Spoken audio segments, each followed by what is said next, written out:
recently chatted with Daniel Monroe, and he has an extraordinary story as a young gay man coming out, transforming his looks, having to come out many times, not only as a gay man, but also as a psychic medium. But it's quite a powerful story, and hopefully this will help you in whatever you're dealing with, whether it's an acceptance of how you look, your sexuality, your preferences, whatever it may be. It's quite inspiring. So Daniel, my dear, thank you so much for joining me. Ladies and gentlemen, this is Daniel Monroe. I'm going to leave it up to him to actually tell you who he is and where he's from and what he does.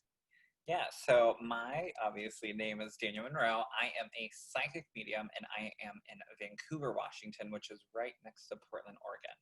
So it's cold, it's raining. Cold and raining. It's cold and raining. But you know, let's talk about the obvious. You know, you do makeup better than most women.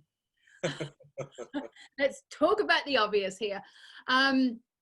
You obviously are a gay man. It's not really obvious to many people, I'm sure, but it could be. But for me, I mean, you and I have known each other for a long time. You are a gay man, out and proud, which I think is awesome. You are not afraid to show how you look. You are not afraid to share your appearance with anybody. I have seen you with makeup on. I have seen you without makeup on. You and I have shared beauty tips and things like that. It's been one of those things. But it hasn't always been like that for you, has it? Tell us your story. Tell us where you grew up and kind of your life. Yeah, so I'm actually half Hispanic. So my dad is straight from Mexico, and my mom is half Italian. So very strong personalities. I grew up the youngest of 7. We moved from Vegas when I was like 2 or 3, and I grew up in a small town on a farm. And we had a raw milk dairy, would have to wake up at 4 o'clock in the morning. We're all half related, so brothers and sisters were coming in and out of lives, things like that. But I grew up obviously being what I thought only empathic, so feeling and sensing energy. And with my mom having her own mental struggles and stuff, that was obviously super toxic even for me. And I was bullied because, again, if you didn't play sports or was a part of the same religion, you were an outcast. And here I am in my skinny jeans and trying, semi look like a Kardashian with acne and things like that. But our home was very religious, very religious. My mom was a Sunday school teacher and youth group leader and very active in the church. And I would always grow up hearing, I remember like this story like was really prominent, was there was a lesbian couple and they hugged each other and they gave each other a kiss before going into the store. And my mom would say like, oh, we just need to pray for them. We just need to pray for them. They bought the devil's lie. And I remember being like 4 or 5. And so that fear was always in the back of my mind, no matter what. So obviously growing up, I knew I was gay from probably, all I remember is being in my booster seat, seeing a hot guy running down the street all sweaty. And I was like, who is that? And then I see women and I'm like, oh, they're beautiful. Like, I just want to look beautiful. And that was pretty much my upbringing. Like, I couldn't talk about it. Yes, obviously there was times that my parents asked me if I was gay, but I thought I was bisexual for the longest time. And I told myself, because I was a really hardcore like Christian, like I didn't lie, didn't listen to any like dirty type of music, things like that. Because, you had to be the perfect little Sunday school student. John 3:16, the whole 9 yards, we had to memorize it. And I remember always being scared and feel like, well, I'm not lying. I would tell myself I wasn't lying unless my mom asked me if I was bi. That was the way I could trick my mind, the way around it. And she would ask me and I'm like, nope, I'm not gay. Nope, I'm not gay. Because I knew what would happen. And then I wanted it to be worth the situation, because I knew once my parents or family found out, or my mom actually and my dad, it was going to be a nightmare. So I didn't have the luxury of actually coming out on my own. I got a phone call from my godmother saying, hey, the jig is up. And I was like, what do you mean? Like, I instantly could feel it in my stomach, like, oh shit. And see what I mean? I cuss.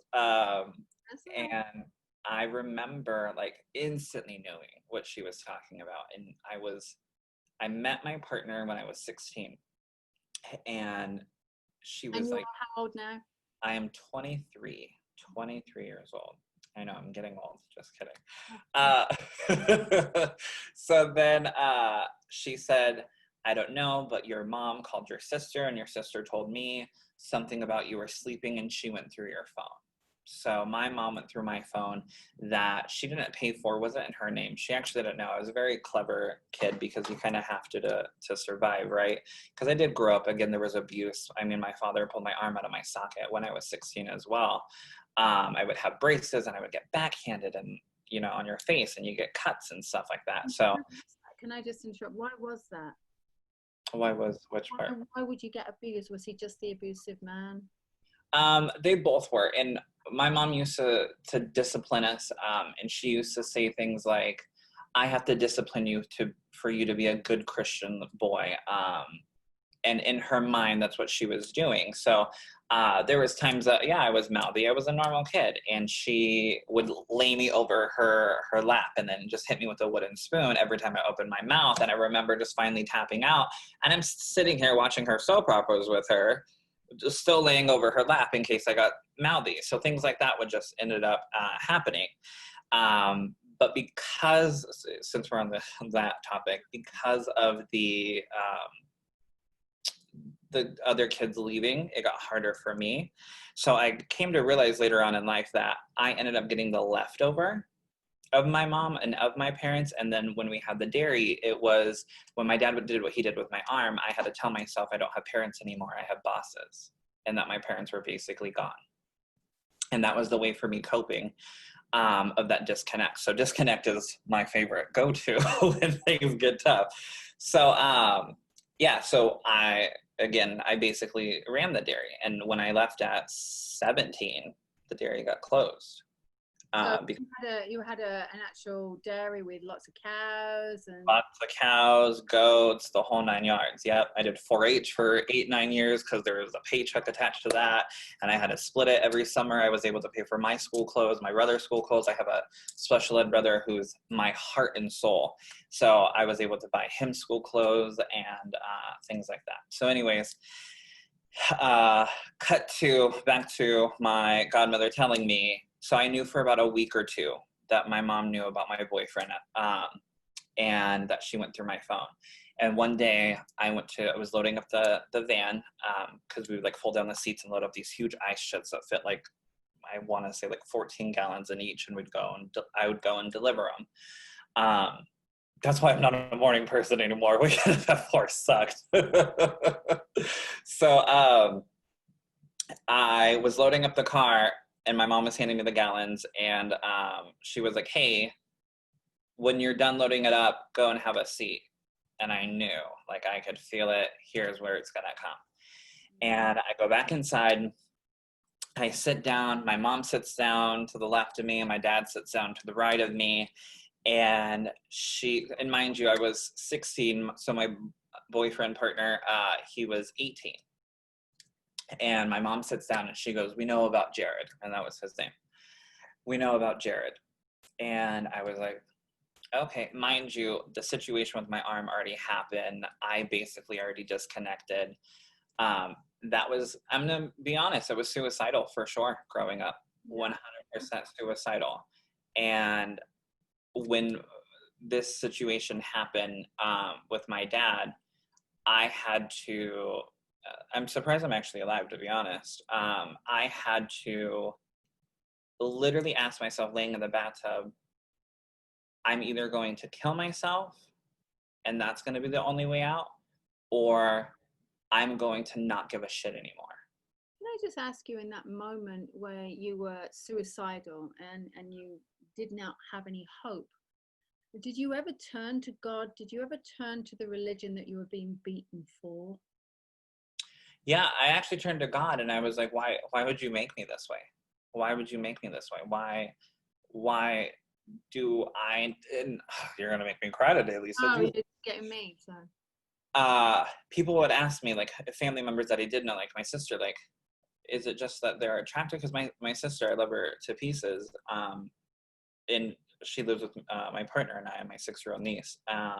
Anyway, so she would ask me, like, I get it, they're hot, like, but do you ever want to be normal, is what she would ask me. Do you ever want to be normal? And I said, absolutely. I wish one day when I have kids, they don't ever have to go with that internal debate, because I hated myself for it. I knew that I was going to be shunned and all of this stuff. And I literally would sit crying in my room. God, why would you make me this way? Why would I sign up for that? And it wasn't actually until you said something that our soul signs up for what like we go through in this life. And I make the joke, like, I remember, I think you said it in a podcast or something. And I was like, well, great, soul, where the fuck is my sticky note that everything's going to be okay? Like, if that's true, that Lisa's saying, like, I'm still looking for that sticky note that, hey, bitch, everything's going to be fine. So, yeah, it wasn't easy. So I would turn to God, but obviously it wasn't to God that I have a relationship with now. It was the fear aspect. So anyways, back to sitting in the living room, my mom saying that she knows about Jared. She started crying, reading me the Bible. She started saying that I'm lucky that she doesn't throw my partner in jail because he's older than me. And then my dad, who's Hispanic, sat there and looked me dead in the face. And he was like, you're fucking disgusting. Don't ever fucking touch me, was his exact words to me. And I sat there and I was so disconnected even with them. I'm like, I don't give a shit. You're just my bosses. Your opinion doesn't mean anything. And I looked at them and I was like, are we done here? I'm waiting to go deliver milk and meet up with my boyfriend. And things just obviously got worse from there. So I ended up moving out at 17 with my partner.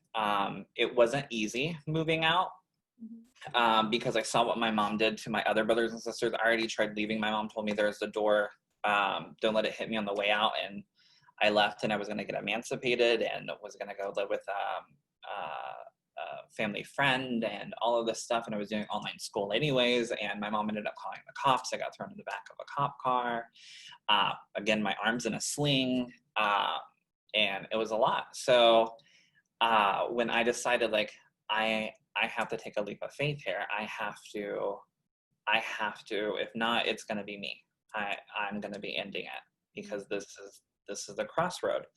And so I remember having that conversation with my mom, and I know how she plays her games, if you will, of, oh yeah, you're free to go. Then she's calling everybody and throwing everybody in jail. And so I told her, hey, I turned 18 in 6 months. So I moved out in September.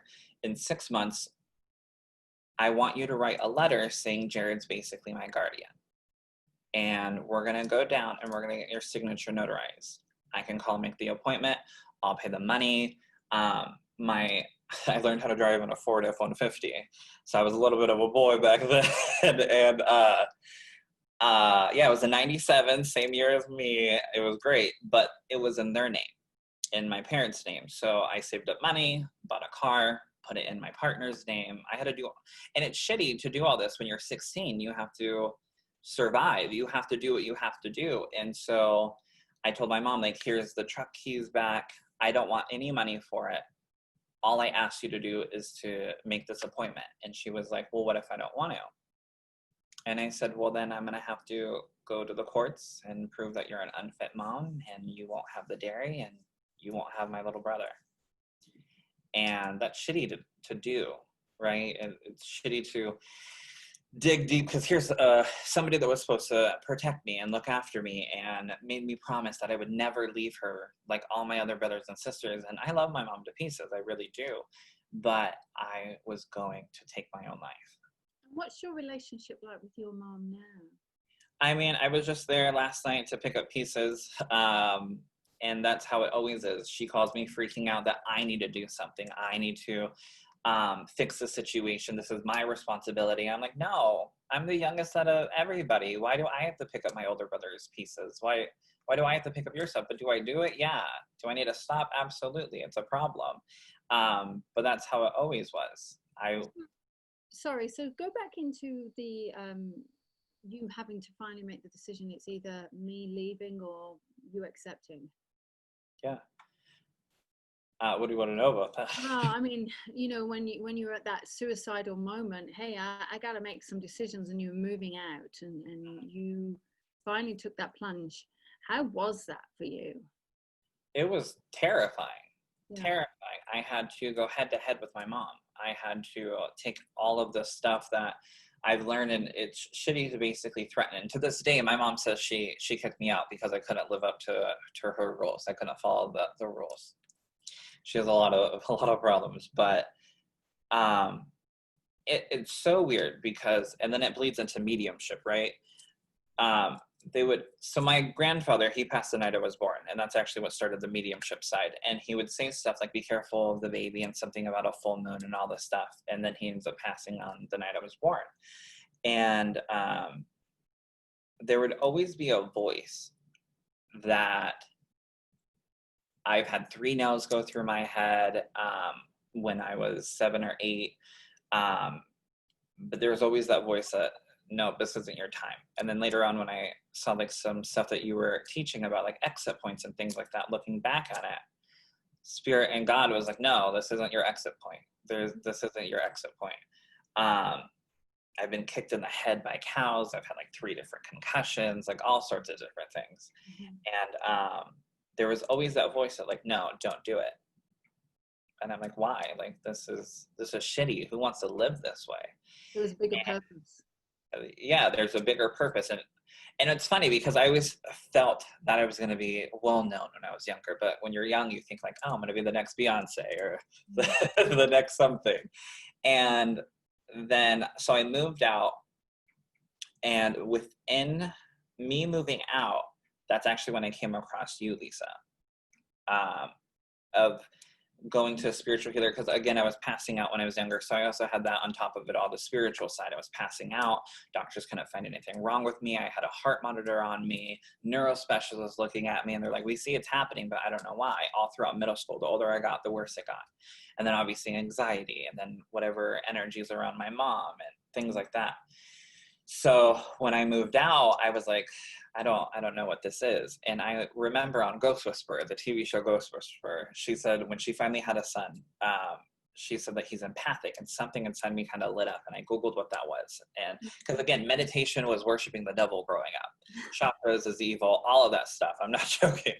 So it was lovely. So I ended up Googling what an empath was, and I was like, oh yeah, so it's always been in the back of my mind. And so when I moved out, something said, it's time to find like a spiritual healer or something.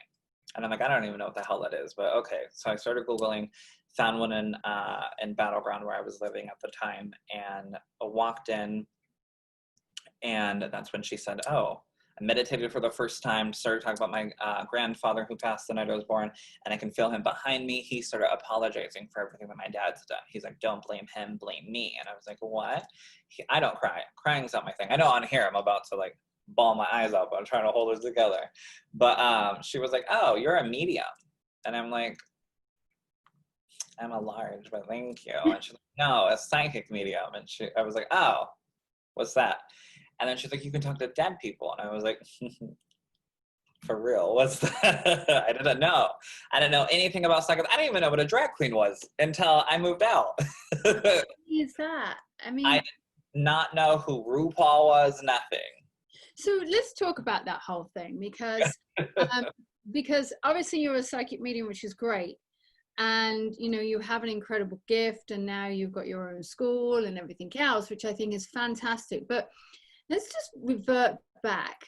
Coming out, you had no choice of coming out to your parents. But as someone who has also had to deal with this, when you come out with your sexuality, it's not just once. You're constantly having to come out. The same with the medium. You are constantly having to come out of the closet, especially when someone says to you, what do you do? Because then it's like, well, I'm a psychic medium. The more you do it, the easier it becomes. But coming out as a gay man, must continually, in that very small environment, you came out once, obviously with your family, but coming out in the bigger world, was that tough? Absolutely. Absolutely. When your whole family is known for being a good, my mom's uncle was the pastor of our church. Uh, yeah. And then we got kicked out of his church, and then we got kicked out of another church and another one and another one. So coming out, like I used to sing in the church choir, like things like that. And so being known as a family that is good work ethic, good, strong religious family, you don't cuss, all of this stuff. And then you see friends and you see this and you see that, you have to re-explain it. And then not just that, then I had to come out for wearing makeup. The more I started connecting with my soul, the more I started playing with all the colors on the crayon box, right? So I remember before going to my mom's, like, mind you, my mom also told me when I was moving out, she said, my partner was never allowed to step foot on the property. I'm allowed to come for holidays, but he's not. All this stuff. And I looked at her and I said, you say that you love me unconditionally, but that was just conditions. You just put terms and conditions on our relationship. And I looked at her and I said, if I hear you tell people I broke your heart like all the other kids, this time around, Mom, it was on you. Yeah, that's a very powerful thing to say to someone who you love as your mom. Absolutely. And let's talk about the makeup, because let's face facts, honey. You put makeup on like a pro. All right, seriously. What started you off on wanting? I know you mentioned RuPaul, but what started you off on wanting to, I would say, adjust your appearance, or be really creative with your appearance? I mean, I changed my hair like I changed my everything, and I changed my face like the way I change everything. But what wanted you to experiment with makeup and have that look at, I mean, your nails, the whole everything. You come out on stage in sparkly shoes, the whole thing. What made you want to really delve into the makeup box? Yeah, so I remember watching, so my mom's very beautiful, but she never took care of herself. Never took care of herself. Like, she, to this day, will go out and her hair is in a frizz. And I used to like encourage my mom, like, Mom, put on some moisturize, like something. And I remember watching my sister put on makeup, and there was something about, this is going to sound crazy, but there was something about the process that I was obsessed with. I don't know why. And it wasn't until I got older that I started taking more time just on my hair. Turn on the music, you turn on your music, you're in front of the mirror. There was something about that process that made me feel happy. Taking the time for you. And it's so weird to look back on. And then now I get it. Now people are like, how long does it take you to do your makeup? I'm like, however long it fucking takes. However long, if I'm in a rush or whatever. But if I'm really needing the extra love and care, it was something about that process of my sister sitting there listening to music. We were able to chat about boys or whatever, putting on foundation. She didn't wear a lot of foundations, and remember, like the weird little sponge before beauty blenders and stuff, little square thing. That's what she put a little dab on and cover up her little pimples, and little mascara, straighten her hair, shit ton of perfume, called it a day. But there was something about how fun it was. Yeah. How fun it was to take that time for you. So I started doing that growing up. I started taking the time for my hair. Before, I would have nasty hair, nasty acne, all of this stuff. And then when I started connecting with my soul even more on a deeper level, there was something that you said, see, I'm going to quote you multiple times, so sorry, that you have to connect with your soul to be able to connect with the other side. And that has always stuck with me. It's something I even teach my students now, that it's that, I think you said it's that telephone cord to spirit, to the other side. And if you can't connect there, you're not going to be able to do your job, basically. And there was something in that literally has stuck with me. And I was like, well, what does my soul want? Like, what does it need? I don't want to be a woman. That's the other question that I get. I don't want to transition. I like the bits and pieces that I've been given. But there's something about being able to go from having pimples to coming out looking like Beyonce. There's something so powerful, and not even the makeup. People are always like, you don't have to wear makeup to impress me, blah, blah. I don't. I wear makeup to I literally cannot connect with spirit if I don't get ready. It's weird. It's like a whole process. It's a It's a whole process. mantra. Yeah. It's my meditation time. It's who I am. And I honestly started without wearing eyeshadow, without doing my eyebrows. I only put foundation on and contoured, and it was harsh streaks because I was like, oh, I want it to be natural. Like, I don't want to look like a drag queen. And somebody said something to me one time. They go, why wouldn't you want to look like a drag queen? They're fucking beautiful. And I was like, oh. Then I started wearing eyeshadow. I started adding on my eyebrows. I started adding on like putting lipstick on. I used to only put foundation and contour. That was it. Not even concealer. And then the more I played with it, the happier I got, the more confident I became. And the person or the monster, however you want to look at it, I am today that I became, of putting on the makeup and being, and that's when I changed my name and started going by Daniel Monroe.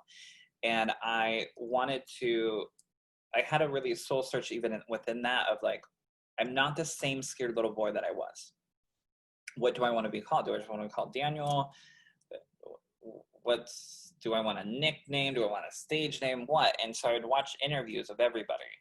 And then I came across Marilyn Monroe. I've always had a connection with her, but there was something that she said in an interview was, people asked her, well, how do you feel being a sex icon? And she was like, well, I'd rather be a sex icon than any other icon out there that's horrible or whatever. And so I was like, oh, I'd rather be known as a medium or whatever instead of, a murderer or a bully or whatever the case may be. And also the struggling past that Marilyn Monroe came from didn't show it in her work. Her work was beautiful. It was inspiring. And something, again, Lisa, that in your book of the I Speak to Dead People Can You, it was why do you want to connect with spirit, and what do you want to achieve? And so that's actually what I ask my clients now, like, what do you want your clients to walk away from? And I want my clients to feel inspired and uplifted, the things I never got. So you went through all this, you weren't inspired, you had the struggles, and you said something very poignant. You called yourself a monster. Why? That's what I was always called growing up, a monster or a selfish son of a bitch. I'm really sorry about that, because actually I never see that in you. You are probably one of the most giving, caring guys I know. And so with you transforming yourself, you basically stepped into your own, you owned yourself. And those people who are going through, coming out as whether you are in the LGBTQ community, which is a very difficult thing. I've been there myself. And when you come out, it's that fear of judgment. And yet you have that judgment on every level. So you have that judgment where people have judged you because, 1, you're a gay man, 2, you wear makeup, 3, you're a psychic medium, So there is a lot of judgment, especially in that Christian community. So let me ask you now, as Daniel Monroe, the successful guy that you are, with a happy partner and your life in the way that you are and living the way that you do, it's not always rosy. We always know that. But what would you say to your 5-year-old self right now? Oh, you're gonna make me cry, Lisa. Oh my God. That sticky note that you're looking for is there. You just don't see it.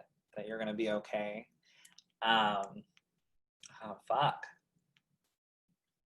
That you're gonna actually look in the mirror one day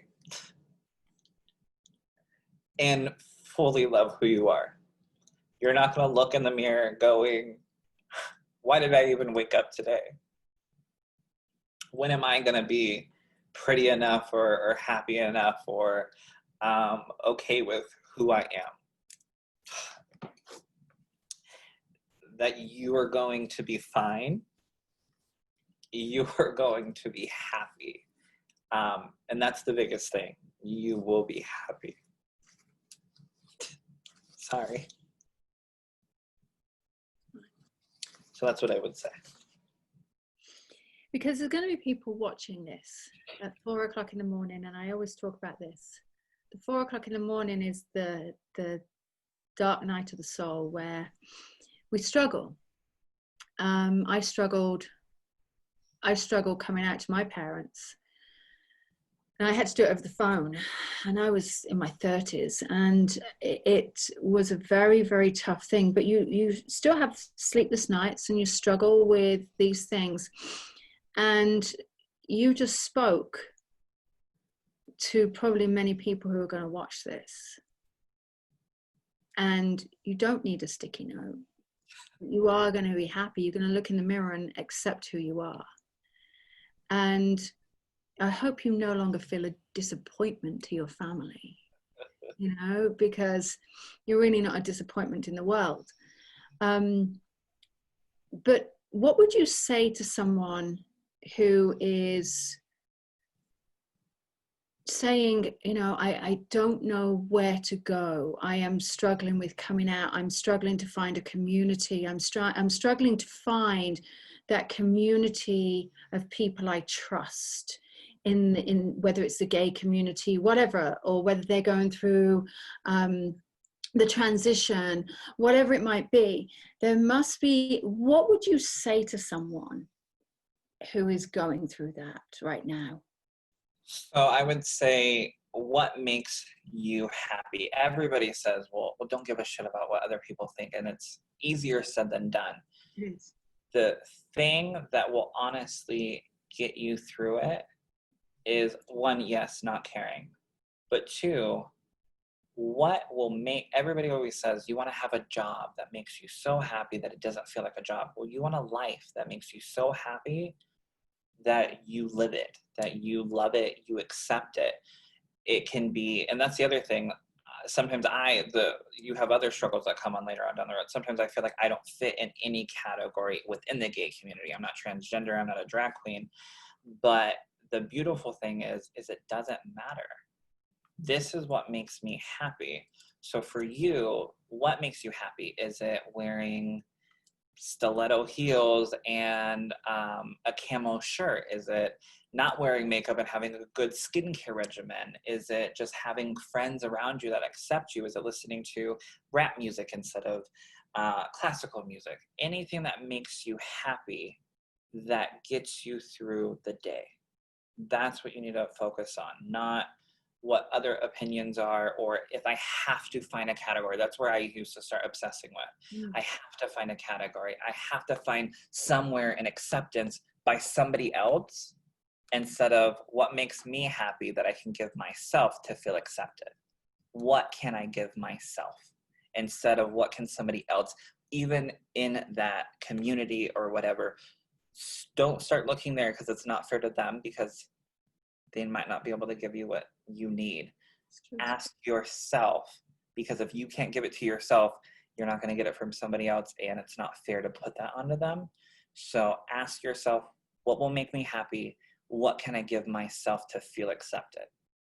And then go from there. I love that, because there is, in my mind, and many people know this, because, you know, for 7 years before I met my husband, I had a variety of girlfriends. You know, I was on the cover of Gay Times in Australia. You know, it was kind of a big deal. But this topic is very dear to my heart, because I struggled with it for a long, long time. But the categories, and I think sometimes there is still a little bit of judgment in the gay community, because you don't, as a bisexual woman, I was not the lipstick lesbian, and I was not the butch dyke, and I wasn't quite fitting anywhere because I wasn't the gold star lesbian, you know? And I'm like, yeah, but hold on, people, I am who I am.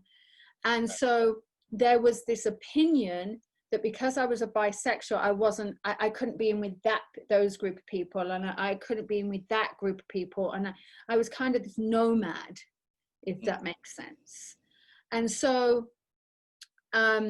what's your opinion? I know you just briefly spoke about that, but what's your opinion, having seen the community on that, where, you know, is bisexuality accepted or is it not?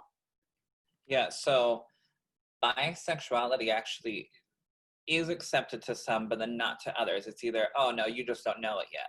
Yes. For me, my experience was, yes, I'm gay. I always make the joke, like, because if my girlfriend touched my makeup, I would cut her. It's what it is.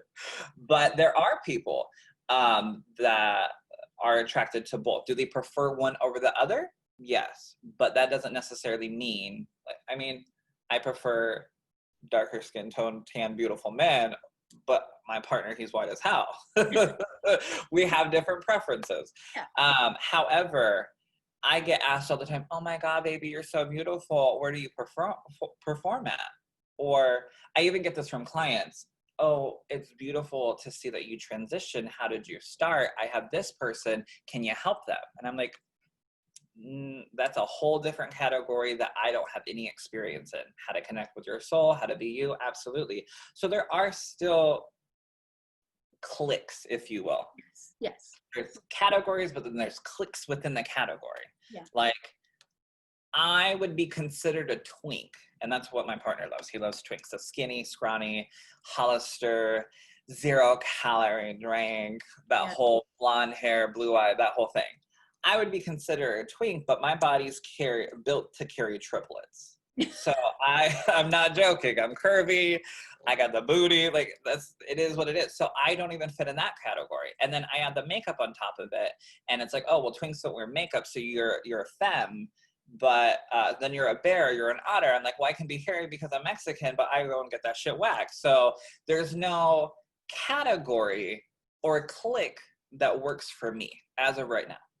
And so this is so what all the stuff that you're talking about right now is going to have all the heterosexuals sort of like going, let me Google all of that, because this is, now you're talking a language that is very different, but there is a very significant language. Lipstick lesbian, gold star. I was the lipstick lesbian, but I was probably the most butchest dyke you would ever meet. Yeah, so there's those cliques, cliques. Like, even in the gay community, I can't be me. Well, why do you have nails then? But, oh, like, this little princess over here just wants to wear Victoria's Secret, which I don't, just so we're all clear. But you probably just want to be wined and dined and fancied. And I'm like, no, I want to go on a mud run. I want to throw down. I want to go horseback riding. I want, like, legit, I really want to go on a mud run. I don't know why. I like going to CrossFit. I haven't gone in a while, though, but it is what it is. I like still the manly side. I like going for hikes. I grew up on a farm. I like still going and hanging out with the animals. I don't like, oh my God. But if I'm dressed in the nines, hell no, I'm not going through no muck. I'm not doing it. But I don't fit in that category and or that clique. It's not even just a category, it's that clique.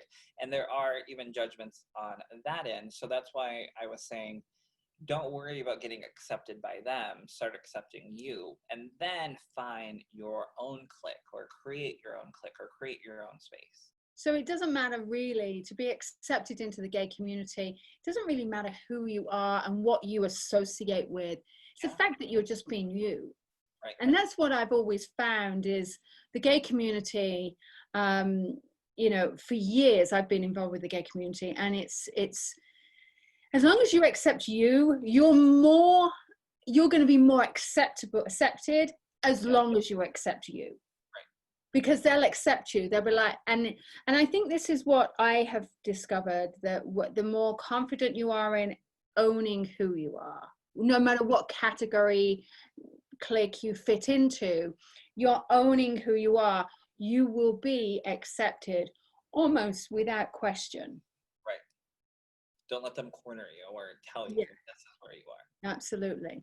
So I'm so proud of you for just sharing your story and being out and proud, and you're not transitioning, you're happy being a man, you just love the whole beauty side of things. And you know, you and I often share beauty tips, and we often, you know, I'm like, hey, have you tried this? And you know, so that's fantastic, and it's great. And so this is what, and I want to address this because a lot of straight women have gay friends. Yeah.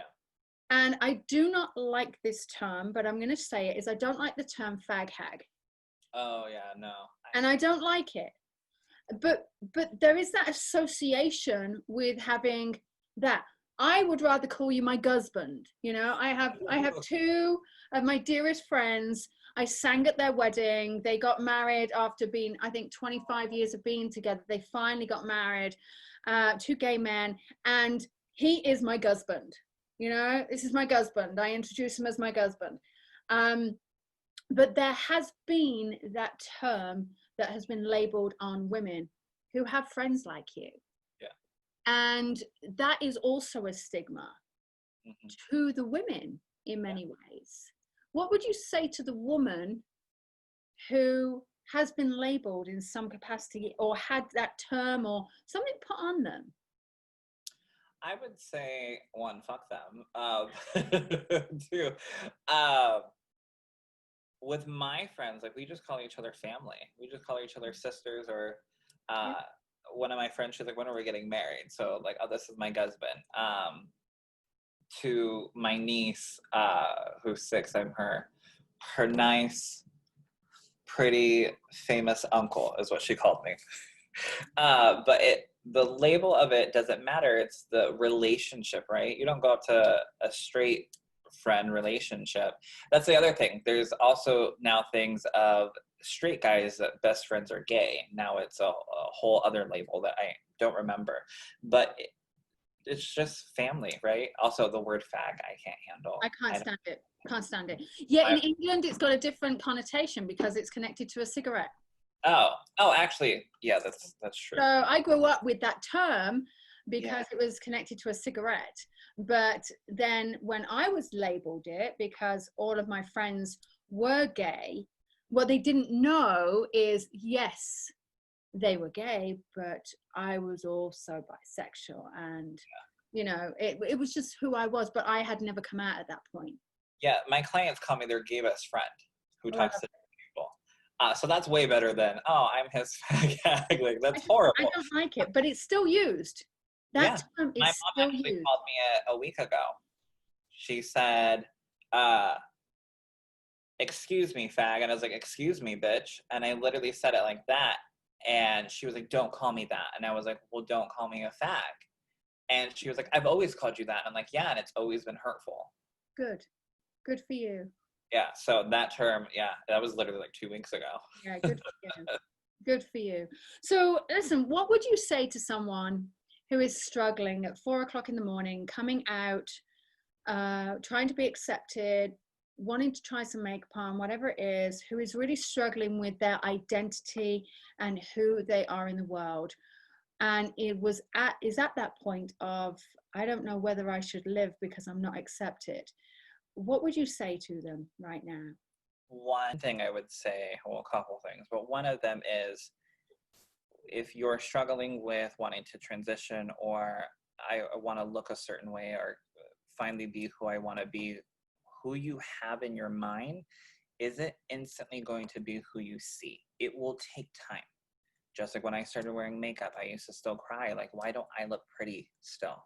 Why do I hate it? And it takes time to, own your craft. So even people that I've talked to that go through transitioning, they are like, I still hate myself because I still have hairy legs, or I still have this. So don't base your decision, if you're struggling at 4 o'clock in the morning, off of that moment.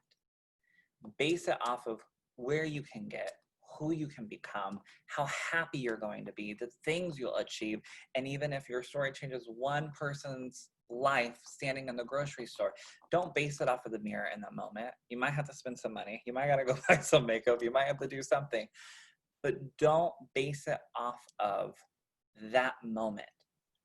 Something that somebody said was, we can always get through a minute. We can always get through a minute. So take that moment, that minute, what do you want to be? And then take that next moment, how do I get there? Take that next moment, what can I do tomorrow? Instead of, let me start panicking now, I hate it, let me react. Don't react. Take a deep breath. You're going to be okay. And just start visualizing it, and then start working towards it. Don't look in the mirror and then get upset with what you see, or I don't have the balls enough to say something. It takes one step at a time. One little sand can build a whole entire castle, right? There's so many tiny little pieces of sand, but you put it all together and it turns out to be a beautiful art piece. That was a weird analogy. I'm so sorry. But it was beautiful. Don't base your next moment, because I've been in those moments at 4 o'clock in the morning. Don't base your entire life off of that one moment. Hold on to where you're going and what you're going to achieve and how beautiful you're going to look, because one day people will see what you have been feeling the entire time. It takes time, it takes work, but it takes love for sure. Daniel, that was beautiful. Thank you so much for being who you are in the world, for showing up in the way that you do, and for owning you just being who you are. I really appreciate it.